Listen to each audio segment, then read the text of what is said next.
मैं सभी ऑडियंस को चैनल पे बहुत बहुत वेलकम कहता हूँ। आज सचवाला जी हमारे इस प्रोग्राम पे आए हैं और हम इस्लाम के चंद एक बुनियादी अकायद और ऐसी इबादात कि जिसकी वजह से मुसलमान बुरी तरह से पसमानदगी का शिकार हैं, उनको डिस्कस करने के लिए हमने सचवाला जी को अपने चैनल पे दावत दी है। तो सचवाला जी, आपका प्रोग्राम में बहुत बहुत वेलकम। आपके शुक्रिया कि आप आए और आपने वक्त निकाला। जी शुक्रिया डॉक्टर साहब, बहुत शुक्रिया।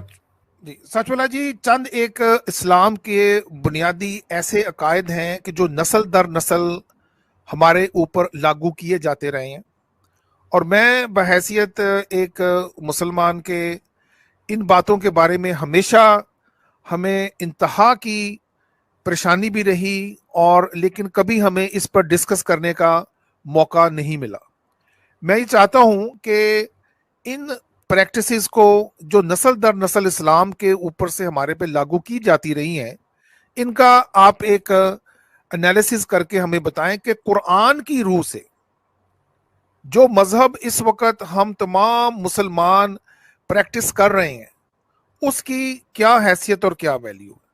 अगर मैं आपसे सीधी बात करूं कि जिन पॉइंट्स के ऊपर हमें बड़ा कंसर्न है, तो सबसे पहले खतना, कि जिसको सिरकमसिजन कहते हैं, कि जिसको हम इस्लाम का सर्टिफिकेट समझते हैं, क्या आप मुख्तसरन बता सकते हैं कि इसका कुरान में क्या हुक्म है, किस वक्त करना चाहिए, और इसके बारे में अल्लाह पाक कुरान में क्या फरमाते हैं? बहुत शुक्रिया जी। डॉक्टर साहब, जिसे खतना कहा जाता है और इसको इस्लाम और या मुसलमानों में जो है बड़ी अहमियत हासिल है, लोग उसको बड़ी इतनी अहमियत देते हैं, लेकिन एक तल्ख हकीकत यह है कि पूरा कुरान इस खतना वाले किसी हुक्म से या किसी जो है जिक्र से या किसी इशारे से खाली पड़ा है। कुरान का लिखने वाला खतना को लेकर कहीं कोई बात नहीं करता, बल्कि मैं ये कहूँगा कि जो लोग अल्लाह को इंसान का खालिक समझते हैं, वो खतना कर दरअसल ये साबित करना चाहते हैं कि अल्लाह मुसलसल गलती कर रहा है इंसान की तख्लीक में, इंसान की पैदाइश को लेकर, क्योंकि वो तो एक नुक्स के साथ, एक कमी के साथ जो है पैदा करता है और इंसान जो है उस कमी को पूरा करते हैं। तो इसका मतलब जो है तकमील जो है इंसान के हाथ में हो रही है, और जो है जो इंसान का खालिक है मुसलमानों के मुताबिक, तो वो तो जो है हमेशा एक कमी करके पैदा कर रहा है ना। तो इस एतबार से यानी आप देखेंगे तो कुरान पे भी जो है, कुरान में इसका कोई हुक्म नहीं है, कोई जिक्र नहीं है, कोई इशारा नहीं है, बल्कि ये यूँ समझिए कि जो है ये एक तरह का खुद मुसलमानों की अल्लाह पर एक तरह का इल्ज़ाम और बहतान है कि वो जो है तख्लीक नामुकम्मल करता है। इसी वजह से एक ये तकमील जो है इंसान अपनी हाथ से करता है। ये तो हो गई खतना की बात जी। इसके बाद सचवाला जी, मेडिकली भी खतना जो है इस वक्त साबित हो चुका हुआ है कि वो स्किन जो कि तकरीबन 15 स्क्वायर इंच डबल फोल्ड बनता है, जो कि खतने में काट दी जाती है, उसके अंदर 20,000 नर्व्स होते हैं जो डैमेज कर दिए जाते हैं। तो जो मर्दों में सूरत इंजाल है, प्री मैच्योर एजैकुलेशन, वो भी इसी वजह से है। तो मैं मेडिकली तो ये समझता हूं कि अगर खतना ना किया जाए तो आप अपने आप, बच्चा आपका कंप्लीट है, उसको आप एक हेल्दी लाइफ दे रहे होते हैं। खतना करके आप उसके साथ कोई नेकी, कोई अच्छाई नहीं कर रहे। अब आप कह रहे हैं कि खतने का अगर कुरान में हुक्म नहीं है, तो क्या बाद में आने वाले लोगों ने इसको अल्लाह का हुक्म बनाया? क्या हम ये कह सकते हैं?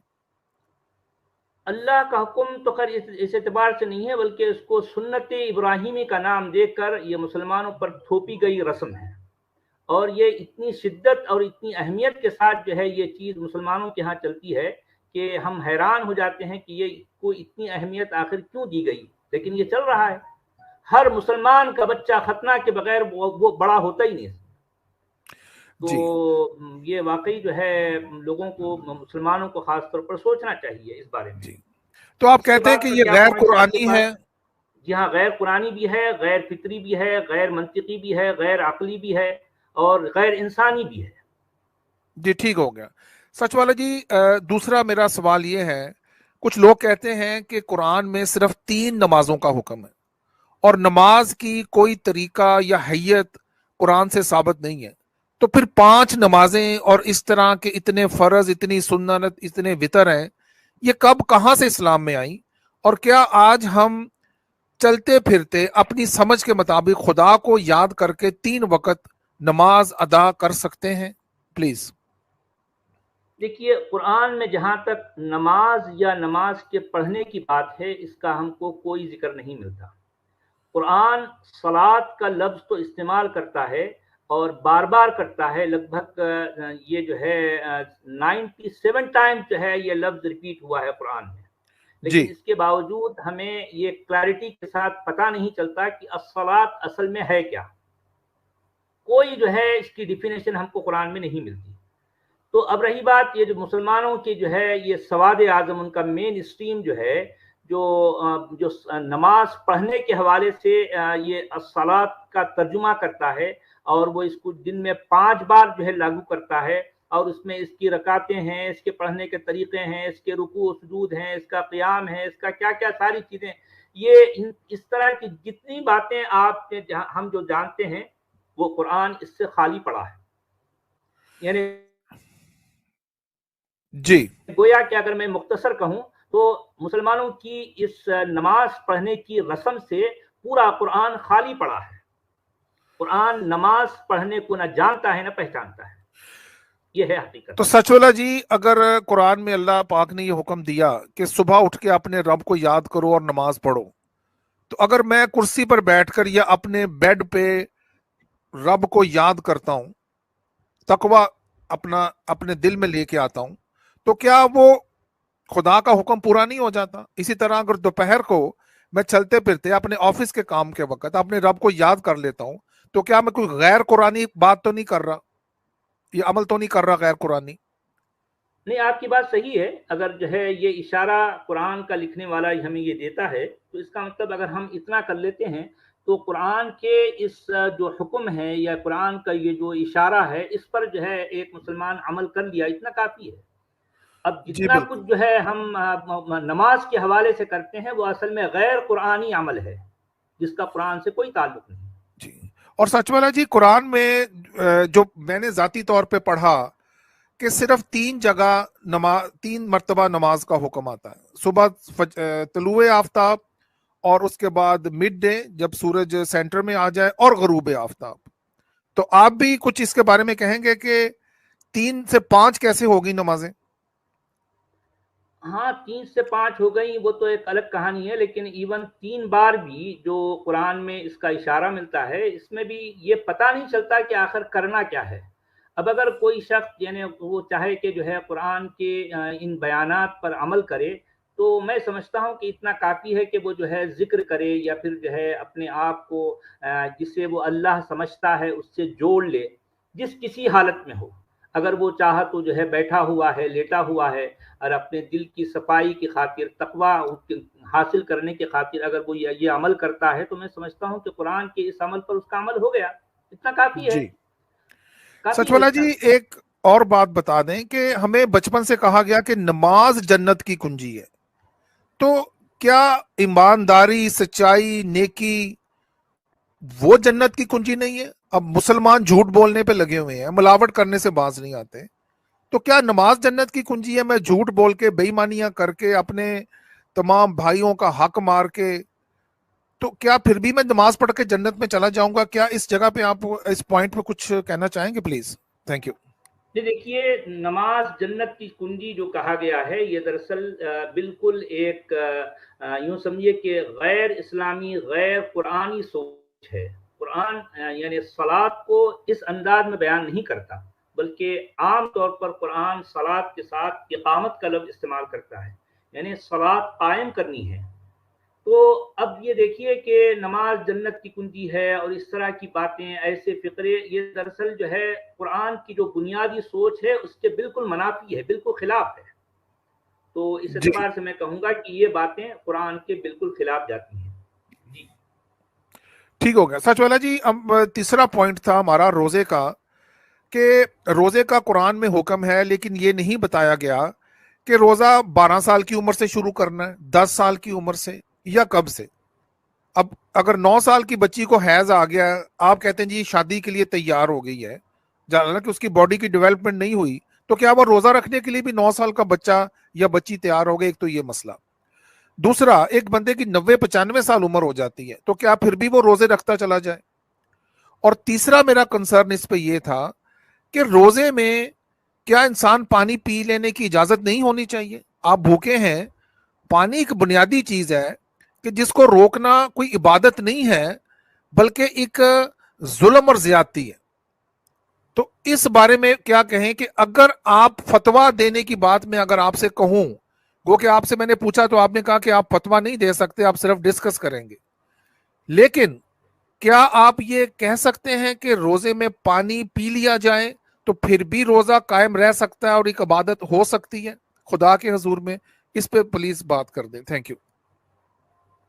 देखिए, कुरान में अस्सियाम या अस्सौम का लफ्ज आता है जी। कुरान इसको बतौर हुक्म तो नहीं बल्कि ये कहता है एक नसीहत के तौर पर, और ये बात बताता है या अय्युहल्लज़ीना आमनू कुतिबा अलैकुमुस्सियामु कमा कुतिबा अलल्लज़ीना मिन क़ब्लिकुम लअल्लकुम जी। तत्तक़ून। तो इस एतबार से इस आयत की रूह से अस्सौम या अस्सियाम का जो बुनियादी यानी मुंतज है, उसका जो असल नतीजा है वो है तकवा, जी। वो दिल की परहेजगारी यानी अंदरून की सफाई। ये है असल में मतलब सौम या सियाम का असल मकसद। लेकिन इस मकसद को तो कहीं और रखा गया, लेकिन हमारे उलमा फुक़हा सौम के माना में सौम का तर्जुमा करते हुए जो रोज़ा बताते हैं और रोज़े की तारीफ ये करते हैं, रोज़े की तारीफ करते हुए ये बताते हैं कि फलां वक्त से फलां वक्त तक खाने पीने और जिमा करने से रुकने का नाम सौम या सियाम है या रोजा है। बिल्कुल। तो ये यानी सौम की ये तारीफ जो हमारे उलमा और फुक़हा बताते हैं, ये सरासर गैर कुरानी है, कुरान के मनाफी है। कुरान अच्छा। कहीं भी इस तरह की बात नहीं करता, बल्कि अगर हम देखते हैं जिस जगह सूरह बकरा में ये 5 आयतें सौम या सियाम के हवाले से आई हैं, वो 5 आयतों को जिनमें 174 जो है अल्फाज हैं, तो इनको जब आप पढ़ेंगे, इन पर गौर करेंगे, तो आपको हमारे उलमा फुक़हा का बताया हुआ रोजा इसमें नहीं मिलता इसमें, बल्कि इसमें जो इशारा मिलता है, तो अब हमारे उलमा तो ये कहते हैं कि खाओ नहीं पियो नहीं, यानी खाने और पीने से रोकने की बात की जाती है ना, लेकिन यहाँ पर तो कुलू वशरबू के अल्फाज आते हैं, कुलू वशरबू यानी खाओ और पियो। तो इसका मतलब यह है कि कुरान के लिखने वाले के नजदीक सौम या सियाम कुछ और ही है, हमारे उलमा ने उसको कुछ से कुछ बना डाला। ये वाकई जो है ये बड़ी जो है गंभीर बात है। और फिर जिस तरह से आपने फरमाया कि गर्मी का मौसम है और दिन इतना लंबा है, और जो है एक यूं समझिए कि एक आदमी मेहनत कश है, वो दिन भर जो है मेहनत करता है, जिस्मानी मेहनत, और उसका पसीना निकलता है और वो पानी न पीने की वजह से निढाल हो जाता है।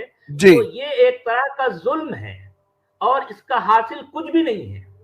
तो मैं खुद भी ये कहूंगा कि ये जो अमल मुसलमान रोजे के जो है नाम से कुरान पर जो है एक इल्जाम लगाते हुए करते हैं, वो दरअसल गैर कुरानी अमल है।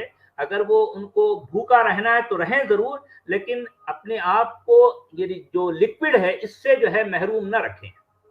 दिन के वक्त इंसान को चाहिए कि कुछ ना कुछ लिक्विड ले, जैसा पानी है या और भी कोई जो है इस तरह की मशरूबात हैं, ये जो है उसकी जिस्म की जरूरत है। अगर वो कोई किसी सॉलिड जो है फूड से अपने आप को बचाता है, रोकता है, तो ठीक है, उसकी मर्जी, लेकिन लिक्विड से नहीं रुकना चाहिए। बहुत अच्छा जी। सचवाला जी, लेटेस्ट रिसर्च ये है जापानीज कि अगर आप अपने आप पेट को खाली करते हैं, भूखा रखते हैं, तो वो जिस्म के लिए बहुत अच्छा है, लेकिन आप पानी पीते चले जाएं। वो पानी को नहीं बंद करते, लेकिन फूड को कहते हैं कि टोटली आप बंद कर दें। और पुरानी जितने भी तारीख में स्टारवेशन और रोजे का जिक्र मिलता है, تو وہ بھی ان لوگوں نے پانی کو بند نہیں کیا. تو چلیں اس پہ آپ کا اظہار ہو گیا. میں چوتھا پوائنٹ لانا چاہ رہا ہوں کہ حج عمرے کے اوپر میں پاکستان سے بلونگ کرتا ہوں. ہر سال تقریباً 80,000 کروڑ روپیہ خرچہ جاتا ہے. 2 لاکھ بندے حج کرتے ہیں اور 20 لاکھ بندے عمرہ کرنے جاتے ہیں. پاکستان میں حج اب 6.5-7 لاکھ روپیہ ہو گیا ہے اور عمرہ بھی کم از کم کوئی 2 لاکھ روپے کا ہے. تو میرا خیال کہ آپ چونکہ بارڈر کے دوسری طرف انڈیا میں ہیں, اتنا ہی کوٹا آپ کا بھی حج اور عمرے کا ہے. تو آپ اس پہ کیا کہیں گے کہ حج کیسی عبادت ہے؟ کیا یہ ان لوگوں کے لیے فرض تھا اور غریب کہاں گیا؟ اس پہ آپ کیا کہنا چاہیں گے؟ کیا ہم وہ پیسہ کسی ادھر غریب کو دیں گے اور ہمارا حج قبول ہو سکتا ہے؟ قرآنی اعتبار سے بھی یہ سوال ہے آپ سے. شکریہ جی. دیکھیے ڈاکٹر صاحب, قرآن جس عمل کو یا جس کسی چیز کو جو ہے حج کہتا ہے, الحج جی, یہ الحج اور الکعبہ یہ اصل میں للناس کے لیے ہے. اچھا, حج اور کعبہ لوگوں کے لیے ہے. اچھا, للناس کہتا ہے ہر جگہ, جہاں جہاں قرآن میں جہاں جہاں حج کا لفظ آیا ہے اس کے فوری بعد اس آیت میں ہم کو ناس کا لفظ ملتا ہے. جی, یعنی اس کا مطلب یہ ہے کہ قرآن کے لکھنے والے کے نزدیک حج مومنین یا مسلمین کے لیے نہیں ہے بلکہ یہ لوگوں کے لیے ہے. یعنی اچھا, یہ قرآن کے مطابق حج کرنے کے لیے حج جو بھی جس کسی عمل کو بھی آپ پہلے اس کو جو ہے ڈیفائن کرنا پڑے گا, کیونکہ جی, حج کا جو حج کے نام پر جو عمل کیا جاتا ہے جو کچھ بھی ہے وہ اصل میں قرآن میں نہیں ہے. قرآن اس طرح کے عمل کو نہیں جانتا جو کچھ. تو میں اور عمرہ, پہلا ہی پوائنٹ جو ہے, جی ہاں, جی, عمرہ بھی اسی طرح سے ہے, جی, کیونکہ قرآن میں یہ لفظ عمرہ اور الحج تو آیا ہے جی, لیکن اس کا یہ مطلب نہیں ہے جو مطلب دیا جاتا ہے اور پھر جو عمل جس طرح سے کیا جاتا ہے یہ سراسر غیر قرآنی عمل ہے, سراسر غیر قرآنی عمل ہے. اس کا قرآن سے کوئی تعلق نہیں ہے. اور پھر قرآن حج کے لیے جو لفظ استعمال کرتا ہے الحج للناس کہتا ہے, لوگوں کے لیے. گویا قرآن کے مطابق حج کس کے لیے ہے؟ اب مثال کے طور پر ہندو بھی حج کر سکتا ہے, بدھسٹ بھی حج کر سکتا ہے, اور کرسچین اور یہودی بھی حج کر سکتا ہے قرآن کے مطابق, کیونکہ یہ سب کے اچھا, سب للناس میں شامل ہیں, للمؤمنین اور للمسلمین میں شامل نہیں ہیں. تو اس اعتبار سے یہ بنیادی طور پر حج کی تعریف میں یہیں سے جو ہے یہ چیز یہ بنیاد یہ عمارت جو ہے ڈھہ جاتی ہے. اب رہی وہ بات کہ جو ہے اس کے لیے احرام باندھنا, وہ میقات پہ جانا, یہ جو ہے اس طرح سے ایسے طواف کرنا, یہ کرنا ہے, سارا کا سارا یہ جو پیکیج ہے اس کا قرآن سے کوئی تعلق نہیں. بہت یہ اچھے. عمل جی, بالکل ایک فضول عمل ہے, ایک غیر مفید عمل ہے, اس کا کسی کو کوئی فائدہ نہیں ہے. اگر اتنی بڑی رقم لگا کر جو لوگ اس طرح کا لا حاصل اور فضول عمل کرتے ہیں تو میں ان کو یہ مشورہ دوں گا کہ بھی اپنی اس رقم کو ان پیسوں کو کسی مفید کام میں لگائیں. بہت اچھا. سچ والا جی, آپ قرآن کے حافظ بھی ہیں, عالم بھی ہیں, با ترجمہ بھی آپ نے پڑھا, آپ نے باقاعدہ مختلف مدارس سے تعلیم بھی دی دین کی. میں یہ حج پہ ایک سوال آخری پوچھنا چاہتا ہوں, پھر اگلا ہم پوائنٹ لے کے آتے ہیں نیکسٹ, کہ کیا کسی مقروض کے اوپر حج ساقط نہیں ہو جاتا؟ مقروض انسان پہ نہیں ہونا تو چاہیے. پہلی بات تو یہ سارے اس طرح کی شرائط, اس طرح کی جو ہے جو ضوابط ہیں وہ جو حج کے حوالے سے انسان پر لادے جاتے ہیں ان جی, کا قرآن سے تو کوئی تعلق نہیں, کیونکہ میں بات کرتا ہوں قرآن کی. قرآن اچھی میں بات ہے. میں ان اعمال اور ان معمولات کو دیکھتا ہوں تو قرآن مسلمانوں کے ایسے اعمال اور معمولات سے خالی پڑا ہے. یعنی گویا کہ مسلمان جو کچھ کرتے ہیں ان کا جو ہے تعلق قرآن سے نہیں ہے, اور قرآن میں جو باتیں آتی ہیں وہ مسلمان نہیں کرتے. تو اس کا مطلب یہ ہے کہ یہ ایک عجیب جو ہے گھن چکر چل رہا ہے, اور مسلمان دوڑے جا رہے ہیں, اور اپنا فضول جو ہے اپنا وقت بھی, اپنی توانائیاں بھی, اپنا پیسہ بھی, سب کچھ ضائع کر رہے ہیں, سب کچھ. جی, میرا یہ بات کرنے کا مطلب تھا کہ جیسے پاکستان مقروض کنٹری ہے, تو کیا ایک مقروض ملک کے 2 لاکھ لوگ اور 20 لاکھ عمرے پہ جائیں تو پہلے اپنا قرضہ اتاریں اور پھر اس کے بعد؟ سچ والا جی, ہمارے پاس وقت تھوڑا ہے. نیکسٹ جو ایک ایشو جس پہ میں بات کرنی چاہتا ہوں کہ ایک رسم کہ جس کو ہم اب فرض بھی بنا اور اب اس کے پیچھے ایک معاشرتی دوڑ بھی لگی ہوئی ہے، وہ ہے عید الاضحیٰ کی قربانی. تو کیا قربانی جانور کی ہے، اپنے نفس کی ہے؟ کیا اس پیسے کو ہم کسی اور فلاح کے کام پہ خرچ کر سکتے ہیں؟ اس کے بارے میں چند ایک اگر لائنز کہہ دیں آپ پلیز. شکریہ. دیکھیے، جسے یا جس عمل کو قربانی کہا جاتا ہے، جی یہ قربان کا لفظ قرآن میں آتا ضرور ہے، لیکن وہ اس معنی میں نہیں ہے جس طرح کے جو معنی ہم لیتے ہیں عام طور پر مسلمان جو اس کو جی لے لیتے ہیں. دیکھیے کہ یہ عمل قربانی کے حوالے سے یا قربانی کے نام پر جو کچھ کیا جاتا ہے وہ بھی ایک طرح سے غیر قرآنی عمل ہے. اچھا. اس کو سنت ابراہیمی یا پھر اس کو یہ نام جو دیا جاتا ہے وہ بھی جہاں قرآن میں جس جگہ ابراہیم کا اور پھر ان کے بیٹے کا ذکر آتا ہے، وہ ساری باتیں یہ بالکل ایسی ہیں کہ یہ اس عمل کو اس قرآن کی ان آیتوں سے جوڑ کر ایک بالکل بھونڈا سا مطلب دیا جاتا ہے. حالانکہ قرآن تو یہ کہتا ہے لن ینال اللہ لحومها ولا دماؤها ولکن ینالہ التقوی منکم، کہ اللہ کی طرف ہرگز نہیں پہنچتا تمہارا خون یا مطلب یعنی یہ جو قربان جو کچھ تم کاٹ رہے ہو، یہ جی جانوروں کی گردنیں کاٹ رہے ہو، نہ تو اس کا خون اللہ کو پہنچتا ہے، نہ اس کا گوشت اللہ کو پہنچتا ہے. اصل میں جو چیز پہنچتی ہے وہ ہے وہ تمہاری نیتیں ہیں، تمہارا تقویٰ ہے. لیکن اس معاملے میں بھی اس کا تعلق اس قربانی سے نہیں ہے جو گلی گلی محلہ محلہ گھر گھر جو کی جاتی ہے، اور معصوم جانوروں کو پکڑ کر ان کو کھلا پلا کر ان کو اس موقع پر ان کی گردنوں پر چھریاں پھیر کر ان کا خون بہانا، یہ سراسر غیر انسانی بھی ہے، غیر منطقی بھی ہے، غیر قرآنی بھی ہے. یہ سارے اعمال بہت غیر اچھا. قرآنی ہیں. جی بلکہ اس کو میں یہ کہوں گا کہ بھئی آپ اگر واقعی قربانی دینا چاہتے ہو تو دیکھیں، قربانی کسی کی گردن کاٹنے کو نہیں کہتے، بلکہ جی اس کی جان بخشنا. آپ کسی اچھا جانور کو لائیں، اس کو اچھا کھلائیں پلائیں، اس کے بعد اس کو نیچرل ہیبیٹیٹ میں واپس چھوڑ دیں تاکہ وہ اپنی اچھا. زندگی خود جیے. یہ ہے اصل میں قربانی. واہ. آپ چاہتے ہو کہ آپ اپنے رب کی خوشنودی بھی حاصل کرو اور اس جانور اس فطری جو جان ہے اس کے ساتھ بھی کوئی اچھا سلوک کرو، تو بجائے اس کے کہ آپ اس کی گردن پر چھری رکھ کر پھینک اس کا خون بہاتے ہو، آپ یہ کرو کہ اس کو اس کی جان بخش دو، اس کو اچھا. کھلا پلا کر پھر سے دوبارہ اس کو اس کی فطری ماحول میں لے جا کر چھوڑ دو. یہ واہ، ہے یعنی اس اصل میں کو آزاد قربانی. کر دیں. آزاد بہت کر دو، یہ ہے اصل میں جی قربانی. مگر بہت مسلمان جو اچھا. کچھ کرتے ہیں وہ ہر چیز فطرت کے خلاف کرتے ہیں، منطق کے خلاف کرتے ہیں، یعنی عقل کے خلاف کرتے ہیں اور قرآن کے خلاف کرتے ہیں. جی آزاد جی، اپنا سچ والا جی بڑی اچھی بات کی آپ نے. پاکستان میں تو دوڑ لگی ہوئی ہے کہ جو قربانی نہیں کرتا اس کا مطلب وہ غریب انسان ہے، وہ گوشت کا بھکاری ہے، اس کو گوشت دیا جائے گا، اور پھر قربانی دینے والا امیر ہے اور وہ اپنی شان و شوکت بھی دکھاتے ہیں، پارٹیاں بھی کھاتے ہیں. تو یہ اب ایک بڑا مہنگا عمل ہو گیا ہے کیونکہ جانور بھی مہنگے ہو گئے ہیں.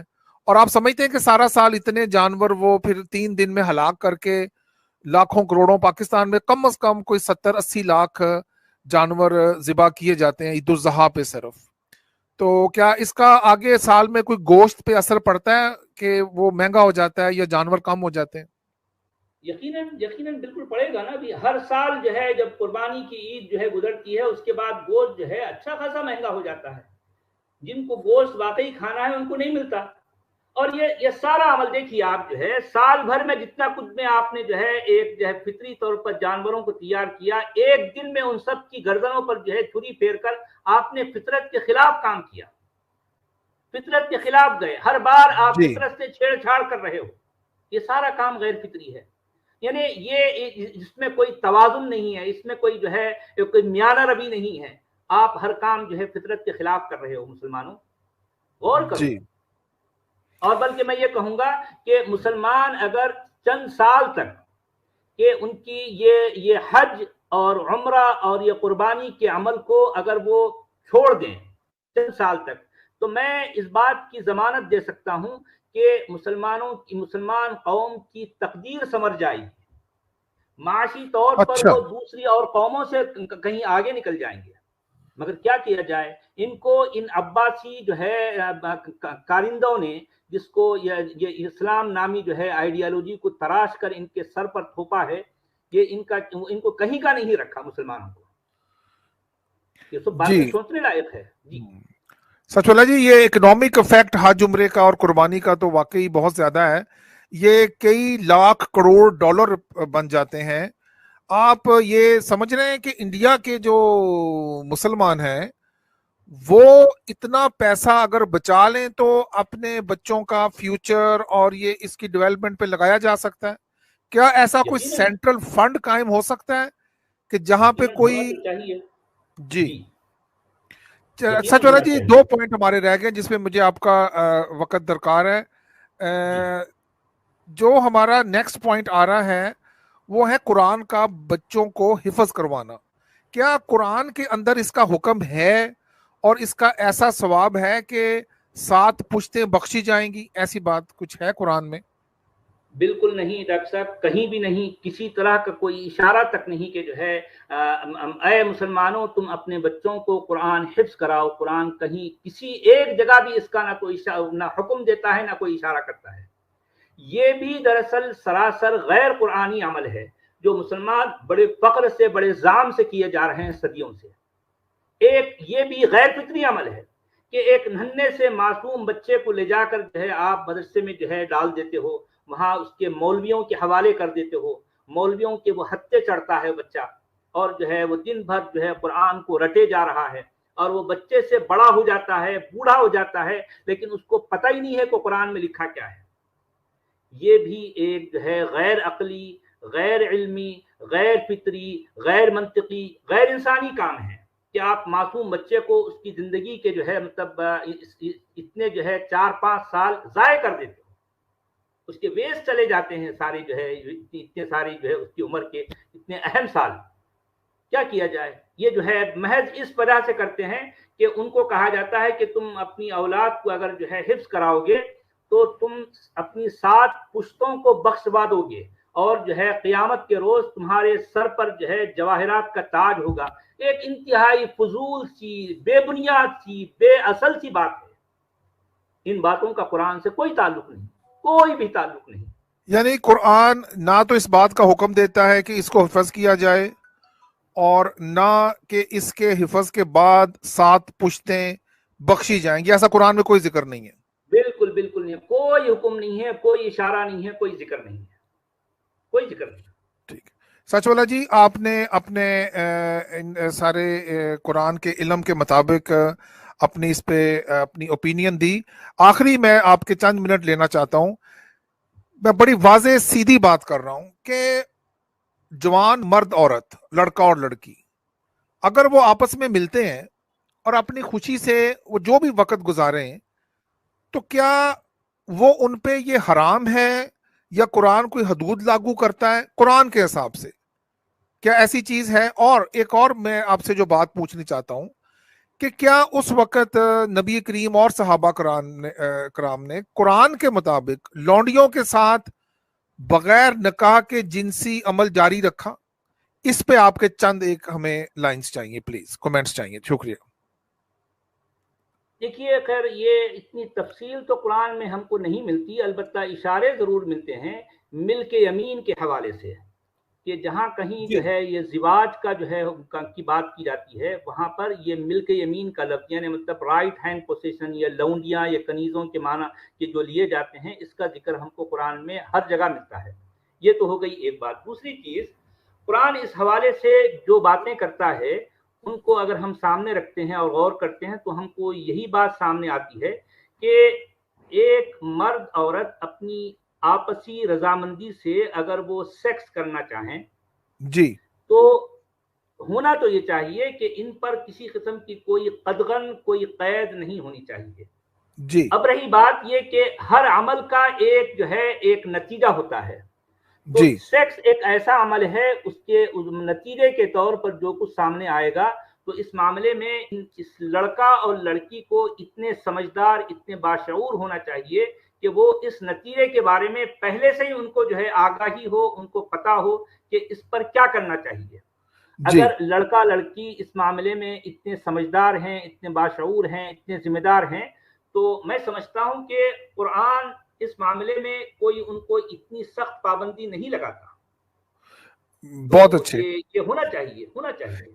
सचवाला जी, मैंने वो वीडियो देखी है जिसमें पाकिस्तान के डॉक्टर इसरार मरहूम बहुत बड़े दीन के आलम थे, MBBS डॉक्टर भी थे, वो बड़े साफ अल्फाज में कह रहे हैं कि लौंडियों के साथ कोई निकाह नहीं होता था, वो ममलूका थी और जिनके साथ निकाह होता वो बीवी बन जाती थी। लौंडी बीवी नहीं होती, उसके कोई हकूक नहीं होते।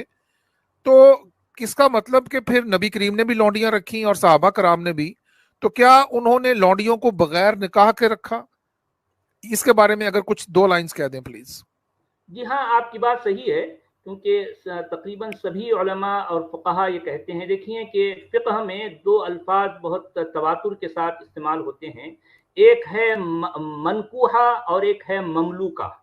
जी। मनकूहा का मतलब होता है कि वो खातून जिससे निकाह किया जाए, यानी जिसको हम जो है बीवी कहते हैं, और ममलूका उस खातून को कहते हैं जो लौंडी है, जो निकाह में नहीं है। निकाह में जो आ जाती है वो मनकूहा कहलाती है, और निकाह के बाहर जो होती है वो क्या है, ममलूका होती है। तो ये 2 अल्फाज हमको आपको इस्लामी लिटरेचर में जा बजा मिलेंगे, मनकूहा और ममलूका। तो इसका मतलब ये है कि ये अल्फाज जो है किसी जमाने में बिल्कुल आम से थे, लोग इसको प्रैक्टिस करते थे। तो अब देखें कि अगर इन बातों को हम सामने रखें तो आज हमारे माशरे में जिस तरह की घुटन है और हर तरह की पाबंदियों के बीच में उसको जकड़ दिया जाता है लड़का लड़की को, और फिर हर तरह से जकड़ कर जो है वो उससे ये तवक्को की जाती है कि वो बिल्कुल पाक दामन रहे, पाकबाज रहे, और बिल्कुल सही जो है जिस तरह से एक जैसा होना चाहिए इनकी अपनी सोच के मुताबिक वैसा रहे। तो ये चीज पॉसिबल नहीं है। ये इस तरह की पाबंदियां गैर फितरी हैं। तो हमको होना ही चाहिए कि हम लोगों को बाशऊर बनाएं और उनको उनकी जिम्मेदारी का एहसास दिलाएं, उसके बाद उनको आजादी दें। आजादी दें। जी सचवाला जी, बहुत शुक्रिया, आपने बहुत कम टाइम में इन सारे 7 जो हमारी रस्म रिवाज हमारे पे इस्लाम के एक फराइज बना के लागू कर दिए गए हैं, इन पे आपने कमेंट्स दिए और अपना पैगाम जो है अपने मुसलमान भाइयों तक पहुंचाया। बहुत बहुत शुक्रिया सचवाला जी, चैनल पे आने का और अपना वक्त देने का। थैंक यू जी, शुक्रिया डॉक्टर साहब, शुक्रिया।